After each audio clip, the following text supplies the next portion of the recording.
एक साधक ने स्वामी रामसुखदास जी महाराज से प्रश्न किया, महाराज, यदि भगवान हमारा कल्याण चाहते हैं तो फिर बाधा क्या है? कल्याण होता क्यों नहीं?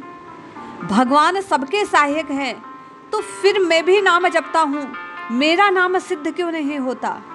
क्या कारण कि आप कहते हैं अधिक धनी, अधिक बलवान, अधिक पंडित, अधिक रोगी का कल्याण जल्दी नहीं हो सकता? इसका भाव क्या है? कई सारे प्रश्न जो नाम जप की साधना के विषय में हम आपके हृदय में भी उठते हैं। आइए पूज्य स्वामी जी की वाणी से नाम जप के विशेष इन गोपनीय तत्वों को श्रवण करते हैं और उस रीति से, उस विधि से, उन बाधाओं से हटकर नाम जपने का प्रयास करते हैं, जैसा करने से भगवत प्रेम की प्राप्ति होती है। जय श्री हरि। पूज्य गुरुदेव के चरणों में प्रणाम। सभी नामनष्ट साधकों को जय जय श्री सीताराम। पूज्य स्वामी जी से जब साधक ने प्रश्न किया कि भगवान के चाहने पर भी कल्याण में बाधा क्या है, तो स्वामी जी कहते हैं, बाधा है हमारी विमुखता। जैसे गंगा जी बह रही है सबका कल्याण करने के लिए, चाहे कोई भी गंगा जी में स्नान करे, सबके लिए समान है, पर कोई उसके पास जाए ही नहीं तो वे क्या करें? भगवान से भी अधिक भगवत भक्त हमारा कल्याण चाहते हैं, लेकिन हम संसार की ओर दौड़ते हैं। हम जाते नहीं, सत्संग करते नहीं, जिह्वा से राम राम राम जपते नहीं, तो कल्याण हो कैसे? अगले प्रश्न का जवाब देते हुए स्वामी जी कहते हैं कि अधिक धनी, अधिक बलवान, विद्वान आदि में अभिमान ज़्यादा होता है और अभिमान के रहते कल्याण में बाधा है, इसीलिए ऐसा कहता हूँ। मानस में भी कहा गया, संसित मूल शूल प्रद नाना, सकल शोकदायक अभिमाना। रोगी के शरीर का अधिक ध्यान और चिंता रहती है, उसका चित्त शरीर में लगा रहता है, चिंतन प्रभु का, परमात्मा का, नाम का बनता नहीं, तो उसको भीतर से नाम से प्रभाव दिखता नहीं।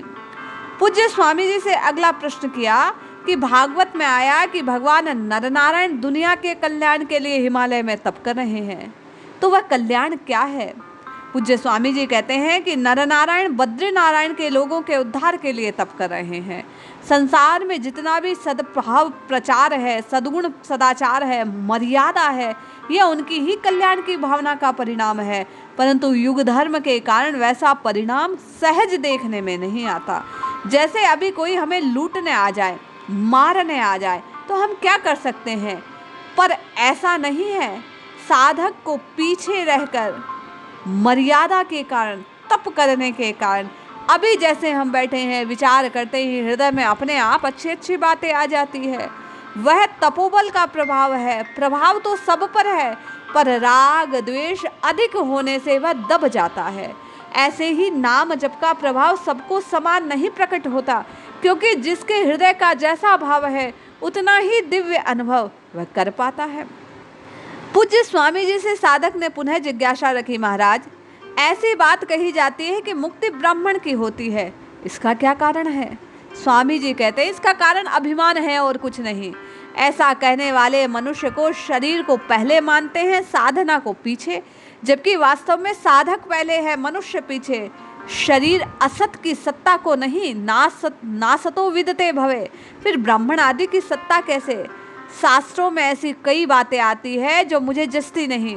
जैसे ब्राह्मण शरीर मिलने पर, संन्यास आश्रम में जाने पर मुक्ति होती है, विवाह किए बिना स्त्री को मुक्ति नहीं होती, आदि आदि। वास्तव में चेतन तत्व के ब्राह्मण, क्षत्रिय आदि, स्त्री पुरुष आदि नहीं है, सब जीव समान है।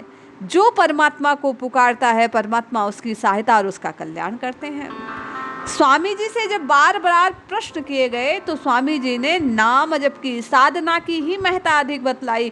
किसी भी जाति, किसी भी काल, किसी भी योनि में उत्पन्न यदि जीव, स्त्री या पुरुष कुछ भी हो, वह यदि परमात्मा को पुकारे, अपना माने, अपना जाने, हृदय से उन्हें अपनाने मात्र से उसका कल्याण हो जाता है। जीवन मुक्त होने पर क्या होता है, साधक ने जिज्ञासा रखी तो स्वामी जी कहते हैं, जीवन मुक्त होने पर जानने, करने, पाने की शक्ति की जरूरत नहीं रहती। प्रकृति से सर्वथा संबंध विच्छेद हो जाता है, किसी से अपना संबंध रहता नहीं, अपने भीतर का लेप नहीं रहता, उसमें लेश मात्र भी कर्तापन के भावना का कोई हिस्सा शेष नहीं रहता। नाम जापक साधक ने पुनः स्वामी जी से जिज्ञासा की कि महाराज, रस का अनुभव क्यों नहीं होता जपते जपते भी? स्वामी जी कहते हैं, रस की चाहना न होने से रस का अनुभव नहीं होता। अतः न रस की चाहना करे, न ज्ञान की चाहना करे, न मुक्ति की चाहना करे, कोई चाहना ना हो। मुक्ति के लिए मुक्ति की चाहना करनी है, प्रत्युत संसार की चाहना मिटाने के लिए मुक्ति चाहनी है। जैसे कांटा निकालने के लिए कांटे की जरूरत है, निषेध करने पर विधि स्वतः आ जाएगी। पूज्य स्वामी जी कहते हैं, अतः चाहना मात्र का त्याग करना, चाहना करते ही प्रकृति के साथ संबंध हो जाता है। मुक्ति को चाहना मुक्ति से दूर होना है। अतः चाहना न कर केवल चुप होना चाहिए।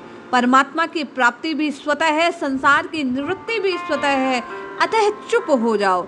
आप तो नाम जपते रहो मन ही मन, जिह्वा से जिस प्रकार बन पाए। रस आए या न आए, ये आपके चाहने की बात नहीं है।